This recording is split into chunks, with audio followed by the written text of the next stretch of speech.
and start. That's it. Click the record button. We're live. We've started. Are we going to call every episode from now on You Start by Starting, like episode 2?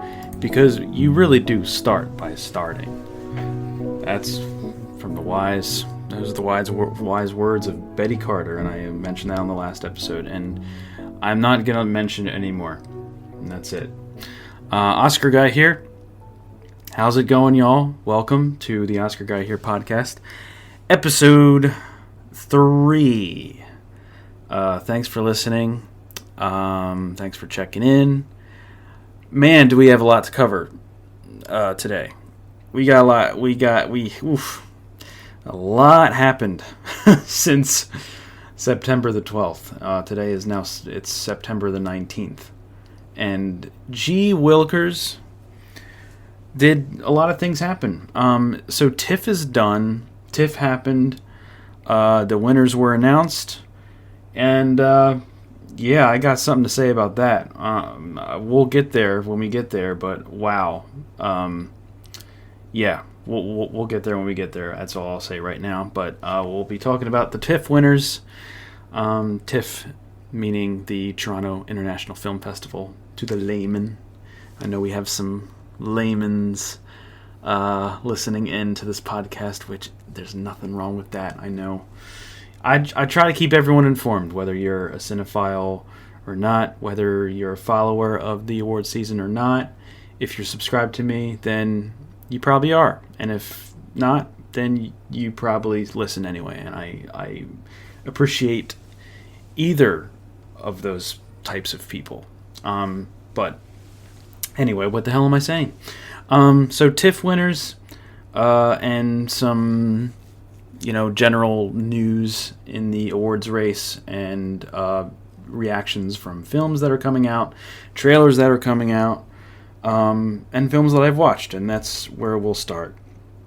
Before getting into TIFF and everything else like that, I am going to let you know that I do have a new YouTube short out.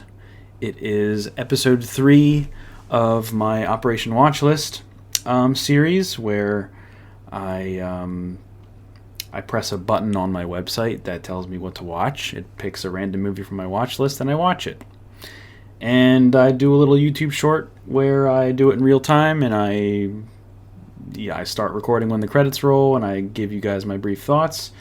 It's cool, it's quick, it's easy, it's fun. I'm clearing out the watch list, which it's probably the most fun and productive way to do it that I can think of. And we actually knocked out not one but 2 movies, but the only one that I actually did the process of going onto my website, clicking the button, is the first film I'm about to talk about. So Operation Watchlist, episode 3 is out, and I watched Lion, the film from 2016, starring one Dev Patel and one Rooney Mara. I actually didn't know Rooney Mara was in this film until I started watching it. Nicole Kidman is also in it. Dev Patel and Nicole Kidman were nominated for supporting actor and actress, respectively, the year it came out, and it was also nominated for Best Original Screenplay, which was a surprise to me. Good for them. So I liked it. I thought it was pretty good. I didn't think it was great. As far as the filmmaking is concerned, and as far as the screenwriting and the presentation, as a film, it was good. It was fine. But it was acted very well. Dev Patel killed it. Nicole Kidman is great as always in a supporting role. Yeah, Dev Patel's a great actor, man. He's a great actor. He has this depth that not a lot of actors out there have. And he also came out with a movie this year called Monkey Man, which is kind of like is it called Monkey Man? I think it's called Monkey Man. Yeah, Monkey Man. And he directed that, and it's apparently like a John Wick-esque action film that I hear is great, and he kind of, bumps it up to 11 and goes all out in that. Haven't seen it, but He was very good in The Wonderful Story of Henry Sugar, the Wes Anderson short that won an Oscar this past year. He was also in Poison, the other Wes Anderson short, as well as The Green Knight. I have not seen The Green Knight yet. That is also on my watch list. But yeah, Lion was pretty good. It was pretty good. Like I said, it was, some of the average filmmaking aspects and whatnot kind of held it back a little bit for me, and I felt like Dev Patel and Nicole Kidman's performances were kind of trapped within that, if you will. But I nevertheless enjoyed it. I thought it was very informative and a very important story to tell regarding, adoption, kids who are adopted from uncertain, situations, and then they grow up and they're like, okay, maybe I should try to dig into my childhood and maybe find my real parents and my real home. It deals with a lot of emotional complexities regarding that and the relationships of one who goes through that throughout the years. Like Rooney Mara plays his girlfriend in the film, and then Nicole Kidman's the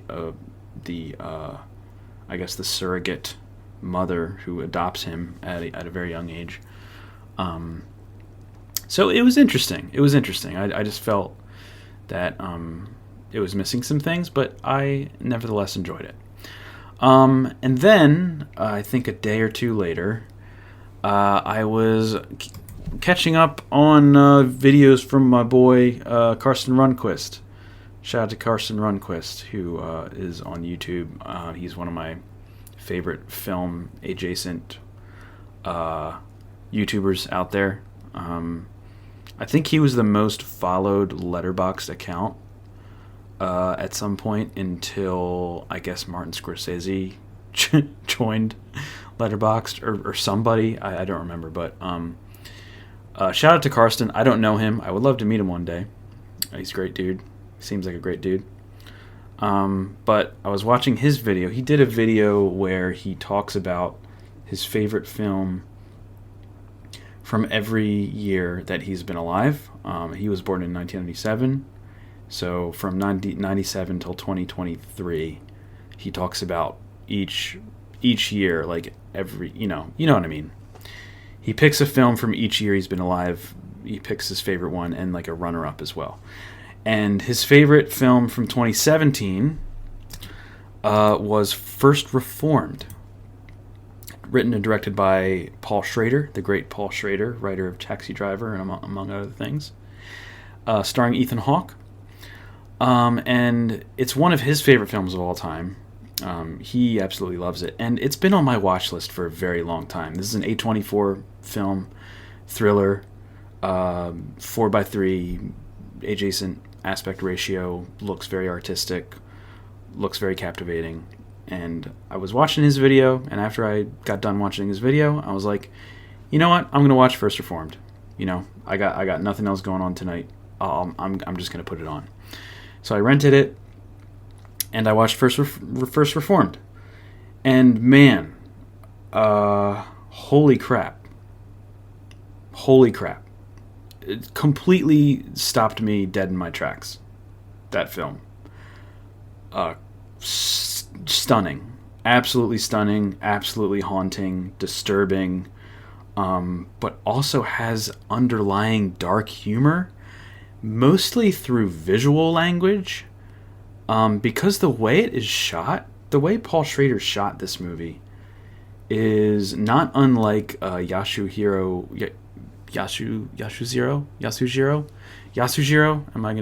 Ozu. Like an Ozu film. Is it Yasujiro or Yashuzero? Yasujiro. Yeah, Yasujiro Ozu. Japanese filmmaker. He did Tokyo Story, which I still need to see. But I did watch Floating Weeds, Ozu's Floating Weeds not too long ago, and I really liked it. But he has a visual language that is very unique. It kind of gives Wes Anderson a little bit. I think Wes Anderson was highly influenced by Ozu. Symmetrical, Very rule of thirds, placement of objects within frames, still frames, not a lot of moving cameras whatsoever. Pretty much static camera shots all the time. Specific aspect ratios, things of that nature. But First Reformed definitely was shot like an Ozu film, and that made things feel more claustrophobic in a way, and uncomfortable, but also it gave context to a lot of different objects and subjects within each frame of the film. And a lot of the sets are very bare bones and very minimal, like the house that Ethan Hawke's character lives in, the church that he practices in.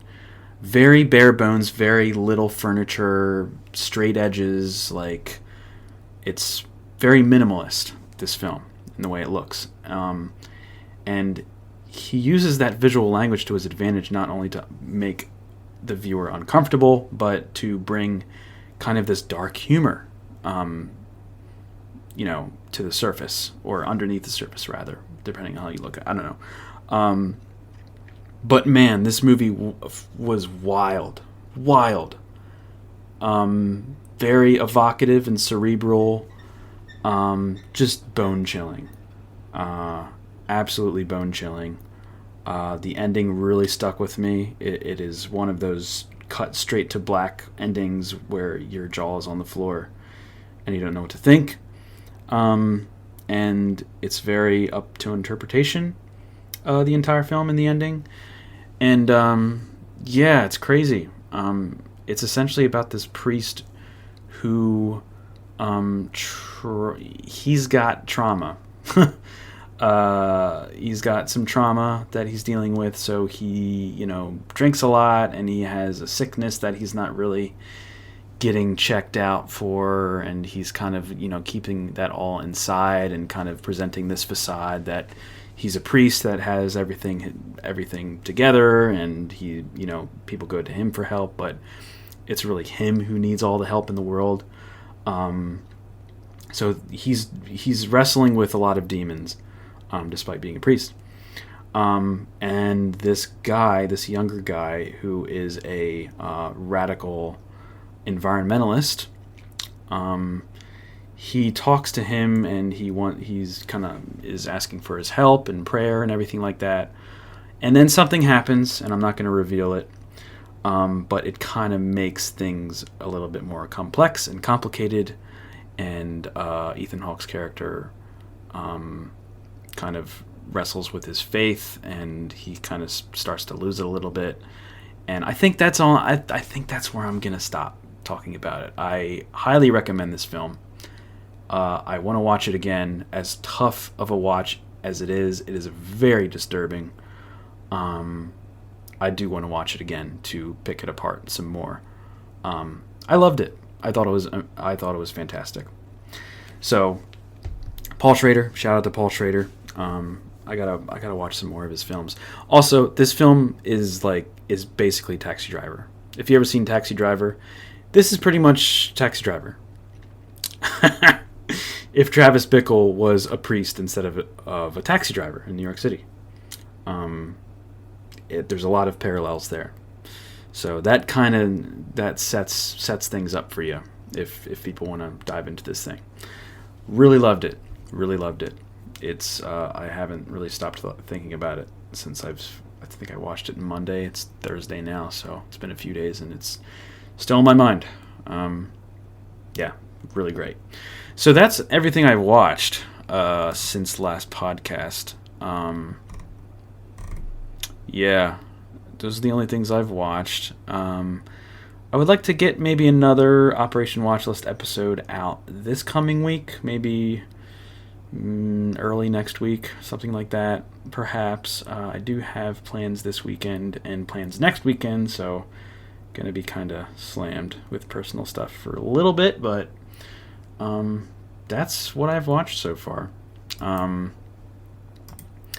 I do. Speaking of Ozu, I really need to get into Ozu a little bit more. I watched Floating Weeds, and he had a short film called A Story of Floating Weeds that Floating Weeds is based on. He basically made a short film first, and then decades later he made a full-length feature film based on the same concept, same story. I watched them both. They were both very good. But pretty much his magnum opus is a film called Tokyo Story, which came out in 1953, and that's on a lot of like cinephiles and film directors' top 10 lists of like all time. It's gotten, in the top lists at AFI or what was the Sight and Sound polls, which are like the end all be all like greatest films of all time. It's ranked in the top 10 time and time again. So I've heard nothing but incredible things about it, and I do need to watch it. But he has some other films that are great, like Late Spring, Early Summer, Late Autumn, Good Morning, I hear is good. I think that was one of his last films. But yeah, Ozu I would like to get into at some point, whenever that's going to be. Because things are about to get busy here. And I guess that's a good segue, because things are getting busy with the awards race. Let me tell you, man, the awards race this year, I know it really just started, but man, there's so many things that are up in the air right now. It is just it's a wild card this season so far. Like, nobody really knows what's going on. We're all just kind of guessing. There's a lot of films that are getting mixed reception, and there's some films that still need to come out, and we don't know. Like, is Gladiator 2 going to make a killing, or is it going to be a dud? Is Blitz going to be like Belfast, or is it going to be a dud? What the hell is September 5th? Or September 5, whatever it is. We're about to talk about all these, but man, there's so many things happening. But I guess we'll start with the TIFF winners. Ladies and gentlemen, I don't know if you guys remember last episode where I predicted what would win the TIFF Audience Award and what the two runner-ups would be. I don't even know what I said. I think I said The Wild Robot would win or place. Guess what? Didn't win, didn't place. What else did I say? Conclave didn't win, didn't place. Cool. All right. Cool. What if I told you guys that the TIFF People's Choice Award winner of this year went to a film I have not once mentioned in one of my podcasts or in one of my videos, much less on my socials, on Instagram, on Twitter. I have not said a peep about this film just because I didn't think it was anything, and I didn't really catch on to it, and I kind of sort of caught on to it right before TIFF ended, and I heard kind of people talking about it a little bit, but I didn't follow it closely enough, apparently, because The Life of Chuck won TIFF. What? The Life of Chuck? Bro, The Life of Chuck won TIFF. You kidding? The Mike Flanagan film, starring Tom Hiddleston, and Mark Hamill's apparently in it. I mean, leave it to Chuck. Leave it to Chuck for throwing me off guard. Chuck threw me off guard, ladies and gentlemen. Oscar guy. You call yourself the Oscar guy? Look, I'm the Oscar guy. I ain't the TIFF guy. I ain't the TIFF guy. Maybe at some point I'll be the TIFF guy once I get a few more years under my belt. But man, The Life of Chuck won TIFF. And that, I woke up to that Sunday morning and I was immediately ashamed of myself for not seeing this coming, not even giving it the benefit of the doubt. I wasn't even talking about this film. It was just in the back burner. It was in the back burner, dude. It was stashed away in my garage, as far as I know. Jeez. So, yeah, The Life of Chuck won TIFF. It just won over the audience. even people who have seen it don't really see it as a awards player or an Oscar contender. But let me tell you guys, whoever wins TIFF, if you win TIFF, it is pretty much an unbreakable stat for the past, I want to say, at least 2 decades. If you win TIFF, you're nominated for Best Picture. That is a statistic fact. Maybe this year will be the year where the stat will break and it won't get in, but this is very big. So I got to start considering The Life of Chuck in my predictions, at least for Best Picture and Best Original Screenplay? Adapted Screenplay? I don't even know. At the minimum, picture and screenplay package. Just to have that considered, you know. And if it does eventually catch on for the awards precursors like Golden Globes, Critics' Choice, maybe even SAG, and the Guilds later on in the season, then yeah, it'll probably show up at the Oscars. But from what I said before, people are saying that it's like not really an Oscars film, but it's very good. It just won the heart. It's a very heartwarming film about the beauty of life and how short it is, and it's bittersweet, and it kind of chronicles this man named Chuck. And the story is kind of told backwards. I think it starts like at not his death, but like after he died. And apparently it starts where it's like this post-apocalyptic thing. And there's like flyers everywhere about him. It's like, oh, we thank you, Chuck, for your service, blah, blah, blah. And then it goes backwards. And then it shows you like his life. And then it shows his upbringing. And it goes backwards. Basically, it's not acts 1, 2, 3. It's 3, 2, 1. If that makes sense. But I hear it just really performed well with the audiences at TIFF. And I've heard pretty good things about it. There's some detractors out there who think it's a little corny, a little cheesy. But for people who do like it, they really, really love it. And there's apparently a dance sequence, like an RRR Natu-Natu-esque dance sequence in this film that absolutely goes gangbusters. I don't know what it entails, but there were mid-film applause after that sequence during the press screening at TIFF. And at press screenings, from what I hear, there are barely any. That just doesn't happen. Even applause at the end of films don't really happen at press screenings. So it's really striking a chord with people. And the thing is, this film, as of this recording, does not even have a distributor yet. We don't even know if it's coming out this year. It might not even come out in time for the award season. So who knows? Somebody might pick it up tomorrow. But even if somebody does pick it up, they got to release it in time. And then when they release it in time, then we'll start to seriously consider it for awards conversation. But best case scenario, I'm thinking best picture, screenplay. Those are the two surefire things. I've heard that Mark Hamill gives a really inspiring and very impressive monologue near the end of the film. Some people were even saying that he's kind of pulling off like a Judd Hirsch in The Fabelmans type thing, where he just kind of steals the show, and it might be enough for him to get some nominations along the way. So some people were like predicting him for Best Supporting Actor. I don't really believe it until I either A, start seeing more about this film, or see a trailer or a clip, or if I see the movie altogether. So, I don't know.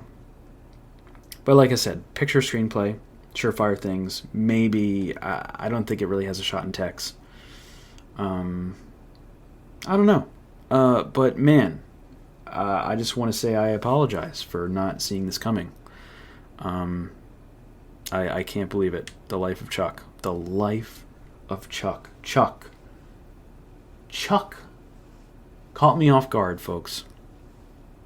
And you know what we do? We move on. So, The two runners-up at TIFF. So every TIFF, there's a winner, and then there's two runners-up. The first runner-up was Elilia Perez. I've heard great things about Elilia Perez. It performed very well at the Cannes Film Festival. Won Best Actress for the ensemble of actresses in the film. There are some detractors here and there, but I hear it's great. It plays to an audience very well. It's very bold. It's very daring. It tries to do a lot of things. It's a musical. It's a crime thriller. It's a trans story, or a queer story, rather, that is connecting with a lot of people. Netflix has it. They're probably going to campaign it into the ground. And not only that, France has selected Elilia Perez as their submission for Best International Feature this year. So not only did it get runner-up at TIFF, it got selected for International Feature, and it's doing very well. This is going to show up. This is going to show up at the Oscars, for sure. Picture, maybe even director for Audiard. What's his name? Elilia Perez film. Jacques Audiard. Sorry, French is terrible. My French sucks. Jacques Audiard. Sorry. Every time I say a French word, I have to apologize. But yeah, yeah, man, it's based on Audiard's own opera libretto of the same name. Carla Sofia Gascon, who is Elilia Perez in the film, is going to be campaigned as in lead actress. Zoe Saldana and Selena Gomez will be campaigned in supporting actress, I believe. So, actress, one, possibly two supporting actresses, picture, possibly director, screenplay, I'm sure that's pretty much locked. A song nomination or two, maybe even score. Some text here and there, maybe cinematography, editing. Sure, this can all happen. It might even get close to 10 nominations. So that got second place at TIFF. And I'm not sure how many screenings that had. I think it had quite a bit of screenings. So Elilia Perez, watch out for them. Watch out for that film. I'm going to be including it in a lot of my predictions coming up. Second runner-up at TIFF was Anora, the Palme d'Or winner, the Sean Baker film. I've heard nothing but raves from this. To be honest, I think it's the best picture frontrunner, even over Sing Sing and some of these other films, probably even The Brutalist. I've heard incredible things about it, and the fact that it placed at TIFF with so little screenings, it didn't really have that many screenings at TIFF.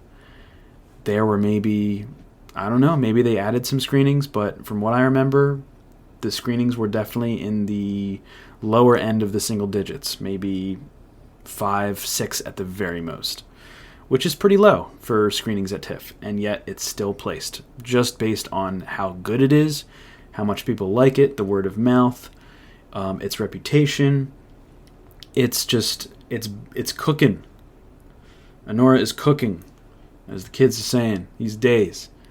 Can't wait to see it. I love Sean Baker's films.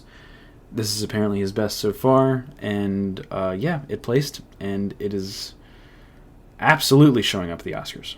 So it's funny that I'm saying, Anora and what was the other one? Elilia Perez, they're definitely showing up at the Oscars. But then the winner, The Life of Chuck, it's still on the fence. But, dude, it won. It won, TIFF. What are we talking about here?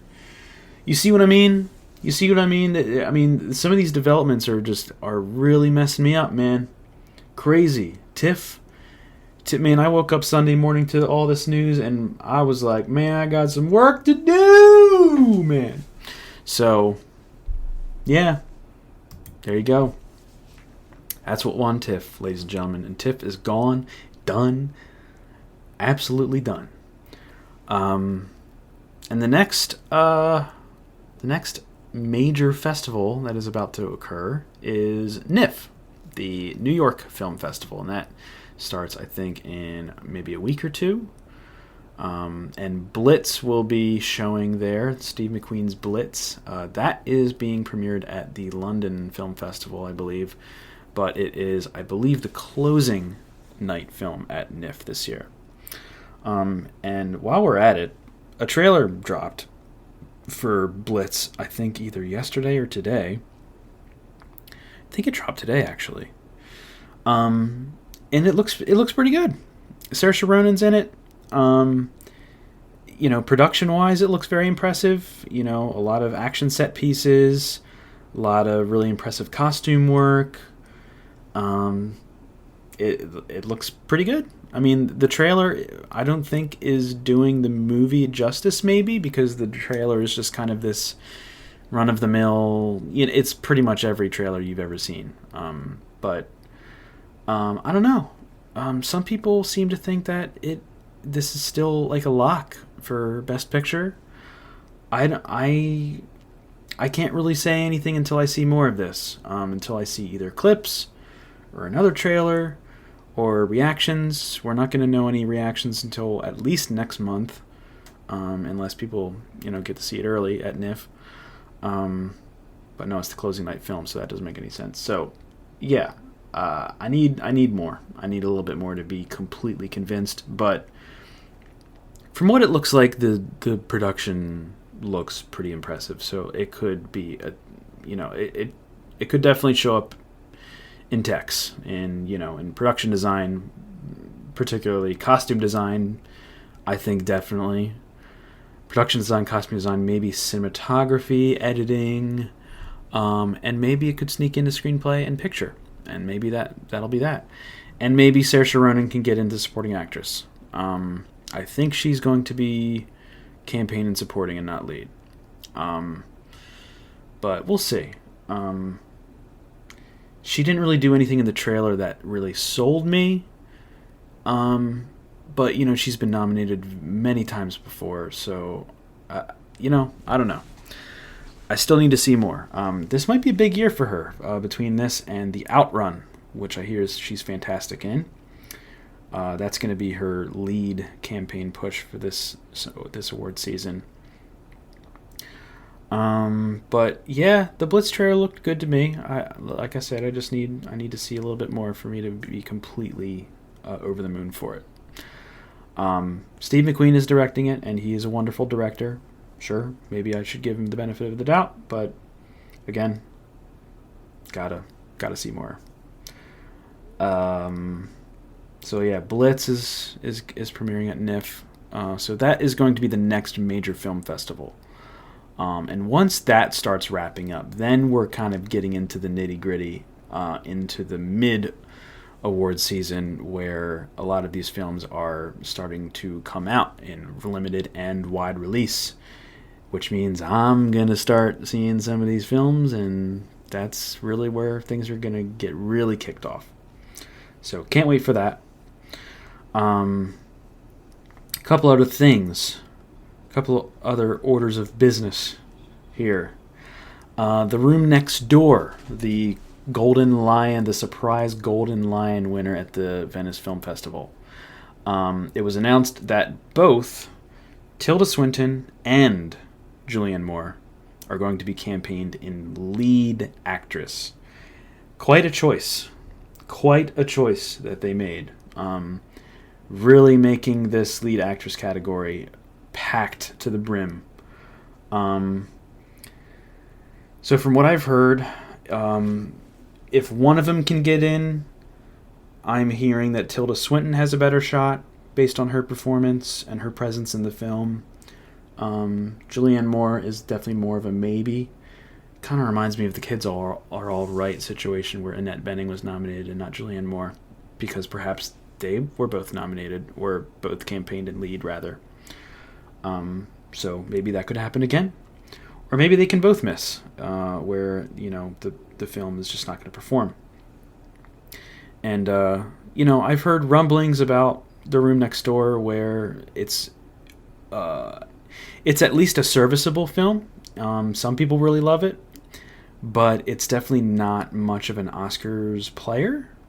I don't know. There could be some conflicting opinions about that, but Pedro Almodovar, the director, he has been showing up everywhere in regards to the Oscars with his past films, Spanish-speaking films, like Parallel Mothers, and did he do Pain and Glory? I think he did, right? Pain and Glory. That was Almodovar as well. Yeah. Antonio Banderas was nominated for that. And a lot of other Almodovar films have made a killing at the Oscars. So, perhaps that's bold of me to say that The Room Next Door might goose egg at the end of the day at the Oscars, but I don't know. That's just what I've heard. It's still going to receive a campaign. Maybe Alberto Iglesias will get nominated for score randomly again for a Almodovar film, which has happened before. Happened a couple years ago with Parallel Mothers. We'll see. But that was pretty crazy. Swinton and Moore both going lead, as opposed to Swinton going lead and Moore going supporting, and vice versa. So that's something to maybe consider for next round of predictions. What else, man? What else? There's a movie called September 5th, that is coming out. I think Warner Brothers has it. Oh, no. Oh, who has it? September. I know I saw it somewhere. Oh, Paramount. Yeah. Paramount's got it. And Paramount also has Gladiator 2. Yes. Yeah, distributed by Paramount Pictures. So, I have heard some things about September 5. It's been performing very well at Venice. It performed very well at Venice. It is about the media coverage team responsible during the Olympics in 1972, where the Munich Olympic hostage crisis took place. And I hear it's pretty captivating. And some people are even saying that is going to be an Underdog Awards favorite, that they're going to campaign it. Paramount really just needs to, either put eggs in this basket or in the Gladiator 2 basket, or both somehow. But really, typically studios will campaign one film into the ground. So perhaps they can just start campaigning this because of its subject matter. It's very important subject matter. It was rejected by TIFF, by the Toronto International Film Festival, because they didn't want to generate controversy in regards to the politics of the film, regarding the Israeli-Palestine conflict going on right now. So that's why they chose not to show it, because they just didn't want to ruffle feathers. Although I've looked into some early reviews of the film, and there was one reviewer that said it was purely apolitical, meaning that it didn't really choose a side. It was definitely from an objective point of view. So I don't know. That's just something to consider. But I don't know. I did watch it. So I watched the trailer. My friend Jacob, shout out to Jacob, told me that there's a trailer out. I looked it up. All I could find was the German trailer. I found a German trailer. They spoke German. And I didn't know what they were saying, but I still got kind of the gist of it visually. It looks pretty good, man. It looked pretty good to me. The poster that I saw was kind of giving direct-to-DVD, direct-to-streaming vibes, so I don't know. But I saw the trailer, and it was a very well made trailer, perhaps from a very well made film. And I think the reviews so far are kind of mixed positive, but it did get a pretty good reception at Venice. But that's really all I know. But there are some people saying out there that it could do a sneak attack, and really, especially like I said, if Paramount Pictures really campaigns it, maybe it'll happen. But just throwing it out there, it'll probably show up in my predictions next time around. Maybe, I don't know if I'm going to put it in my picture 10, best picture 10, but certainly below the line, at least top 15 or something like that. I definitely have to go back to the drawing board in regards to my predictions pretty soon, now that the festivals are kind of giving us some more answers, not completely, but things are starting to line up just a little bit more. So yeah, September 5, just going to keep that in the back of my head. As far as other things, the new trailer for the new Bong Joon-ho film, Mickey 17, dropped this week as well. I watched it. It looks great.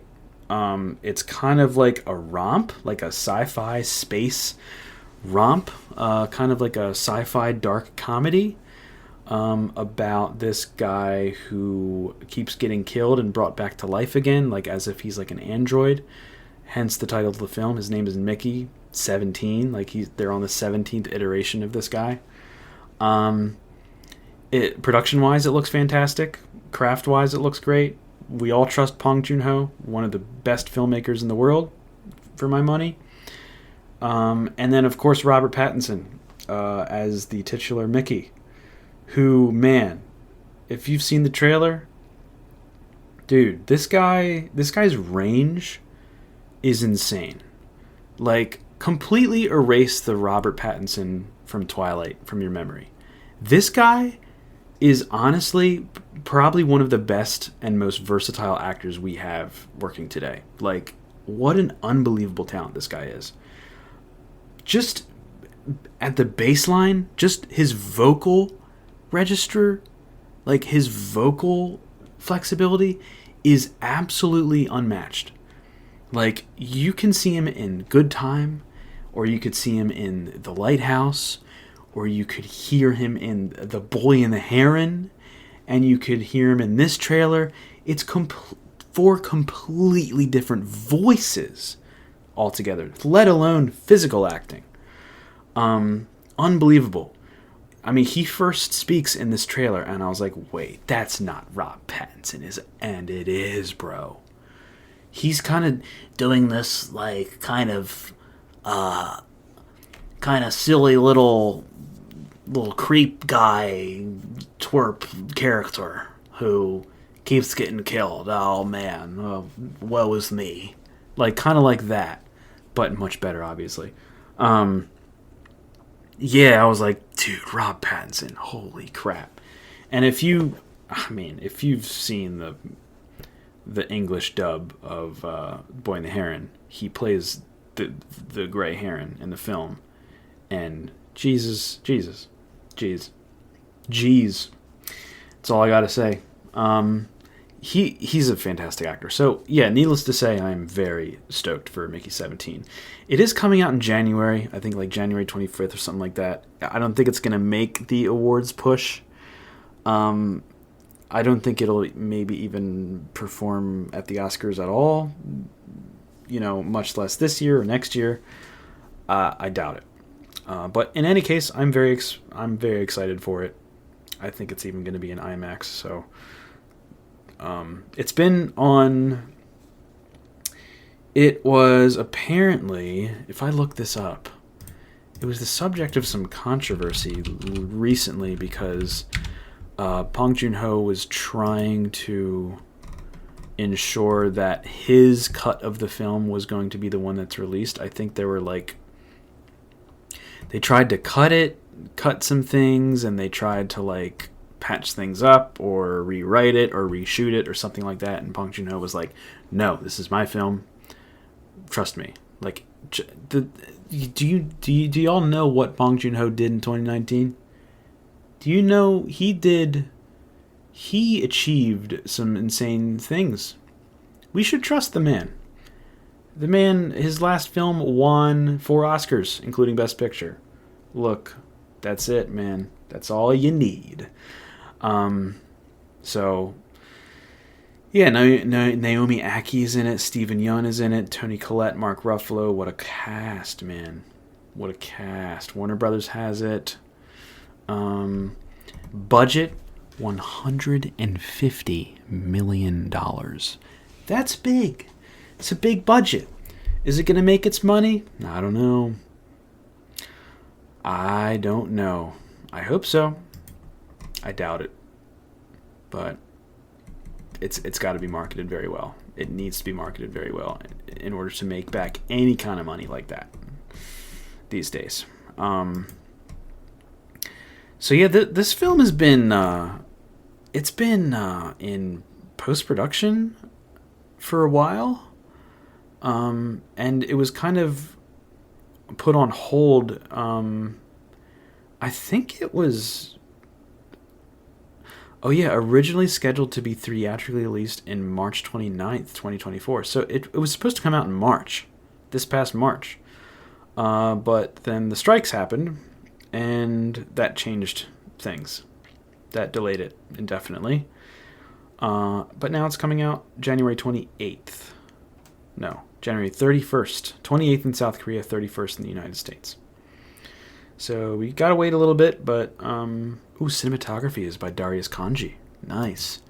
He was nominated for Bardo for his wonderful cinematography in that film. Music by Jung Jae-il. He did the music for Parasite and Broker and Squid Game as well. Interesting. I know I recognize that name. Yeah, Rob Pattinson. In Rob Pattinson we trust. In Bong Joon-ho we trust. In Mickey 17 we trust. So that happened. What else, man? The Substance is coming out this weekend. Guess what? Not seeing it. Not seeing The Substance. Not seeing The Substance. And I've told y'all why. I don't know if you guys call. I mean, look. I only mentioned it a couple times. I think I mentioned it in the last episode of the podcast. And I mentioned it in my pre-predictions video that I did about a month ago. That I am not a body horror person. In fact, I pretty much avoid body hoarder. I ain't no body hoarder. I'm not a body horror person. I avoid it at all costs because I am squeamish when it comes to that stuff.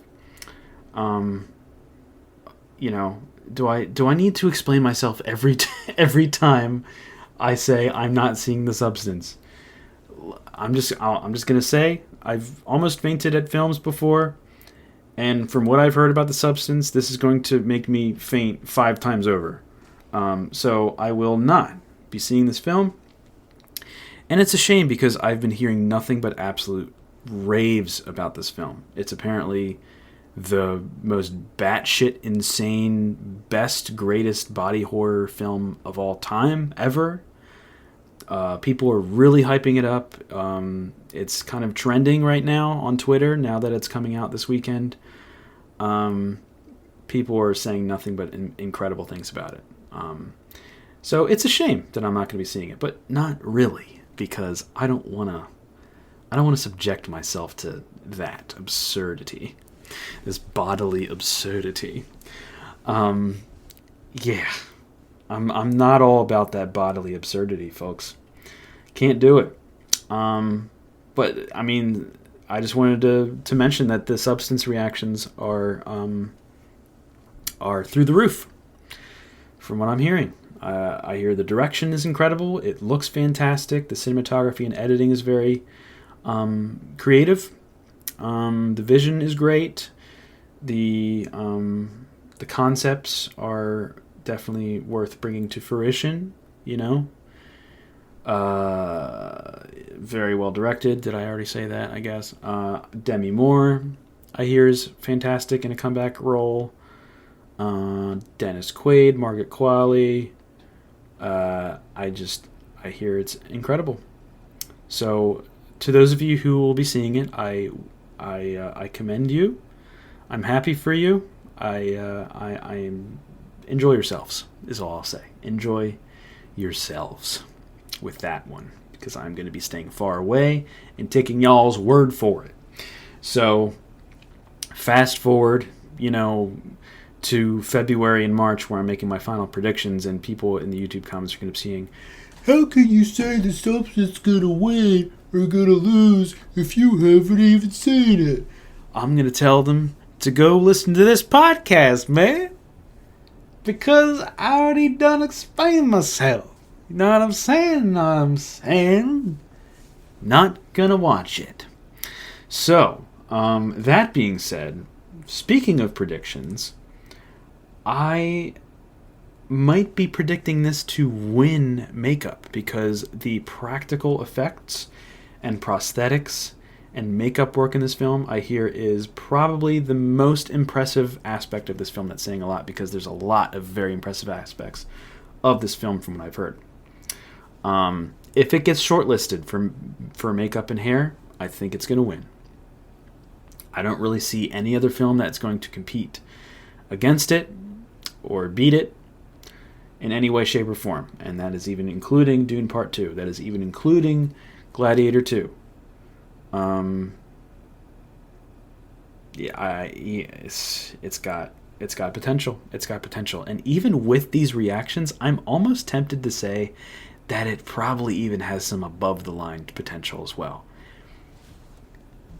Am I gonna put it in picture, man? Am I gonna put it in picture?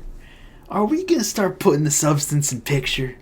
Is the Academy gonna touch this, or are they going to recognize?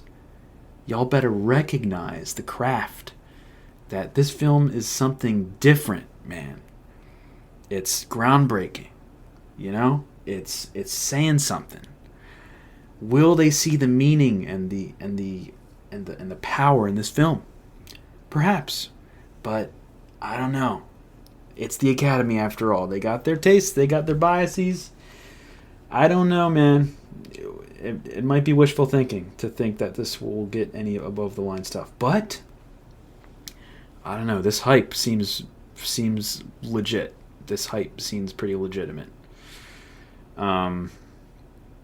So picture, perhaps. Director, perhaps. I don't know. Maybe I don't know. Even best actress for Demi Moore. I don't know. Maybe precursors. Maybe it'll. Here's a scenario. Maybe it will make a killing with precursors. With critics circles, with critics choice, with some other major precursors. Probably, I don't know. Golden Globes might touch it. Not sure. They've gotten cool this past year, so perhaps. The Makeup Guild might help it. So on its best day, it'll show up, or if not win makeup, or it could go all the way and really surprise us and really perform well, and it be like The Thing, like one of the main films, one of the main takeaways of 2024 in film is the substance. And there are some other films too, like The Brutalist and Honora, and like those are probably the top two Best Picture frontrunners right now. Heard nothing but amazing things about those two. Also, The Brutalist, A24 picked it up, and they still haven't said when it's coming out. Hey, A24, you might want to get on that. Buddy. You might want to get on that. We're all waiting. We're all looking at our invisible Rolexes as we speak, because that needs to come out soon, because number one, I need to see it. Number two, it's got to be in the awards conversation. You got to push this for awards, man. Brady Corbett, you deserve it. Adrian Brody, you deserve your second Oscar, man. I've heard that he gives the performance of his career even greater than his performance in the Oscar-winning the pianist. He might even win Best Actor. So look, A24, you got work to do, man. If you're gonna put all your eggs in one basket, the Brutalist basket is the basket that you got to put your eggs in. The Queer is performing, I mean, as far as A24 films, Queer is probably the most. The reception is very mixed on that film. Some people really love it. Some people, it doesn't work for them at all. I just don't think that's going to go anywhere. Outside of maybe Best Actor for Daniel Craig. That would be great. What else does A24 have? I need to consult the spreadsheet once again. Oh yeah, Baby Girl. We got to talk about Baby Girl too. So A24 is Baby Girl as well, so maybe they'll campaign that. Sing Sing, maybe that's dead, man. Maybe Sing Sing's dead. Are they going to really push the Brutalist and not Sing Sing? I kind of talked about this already in my last episode. But if they're going to release the Brutalist this year, they got to get on it, man. They got to get on it. They got to get on it. God, A24's got a lot of films. They got the Brutalist, they got A Different Man, Baby Girl, Queer, and Sing Sing. Guys, y'all are save some for the rest of us, man. Crazy. Jeez. But yeah, I can't wait to see the Brutalist. But while we're at it, Baby Girl, the Nicole Kidman and Harris Dickinson erotic thriller, I hear is fantastic. I hear it's fantastic. I hear Nicole Kidman gives one of her best performances, saying a lot. And I kind of want to see it first before I start considering it for any awards prospects, because at the end of the day, regardless of whether it is an elevated film, from what I've heard it is, and how good the craft is and how well made it is, the Oscars, the Academy, they're not really about the erotic thrillers, man. They really aren't. So that's why I'm having reservations about Baby Girl performing at the end of the day at the Oscars. I mean, its surefire thing is probably Nicole Kidman, for sure, for Best Actress. But other than that, I need to see it perform with precursors before I can start believing in it as far as its performance at the Oscars. I'm not seeing it, but I will be seeing it, and by it I mean the film that releases, I think, around Christmas. Some people are saying it's giving Eyes Wide Shut. I absolutely love that movie. It's become an ironic Christmas tradition to watch that movie. I've watched it every Christmas for the last 2 years, and I'm gonna keep it going. So yeah, maybe that and Baby Girl, do a double feature. Baby Girl followed by Eyes Wide Shut double feature. That sounds like a blast. So yeah, does Queer have a release date yet? From what I've heard, I think Queer sounds like a film up my alley. It sounds like it's very evocative. It gets really weird at the end. So it doesn't have a release date yet. So hey, A24, what's up? Y'all haven't released a release date for Queer, and y'all haven't released a release date for The Brutalist. Sup? A24 is at the ski resort right now. Y'all better get back home, get to work, start scheduling out these films so we can do our jobs, man. Come on. But yeah, man. That's what's been going on.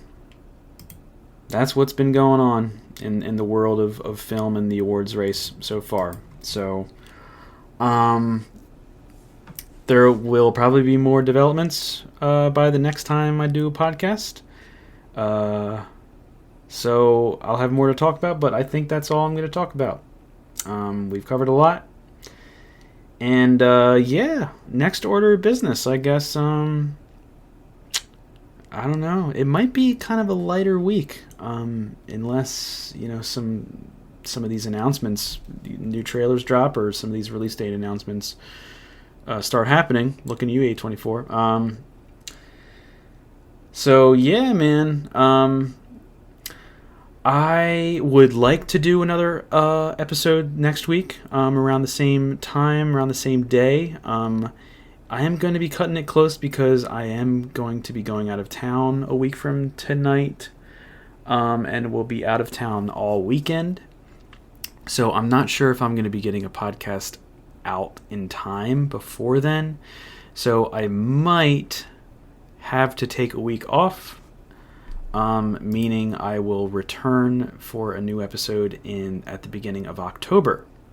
I don't know for sure yet, but I will probably post on my Instagram or something like that, or YouTube Shorts, making an announcement or something. I'm not sure.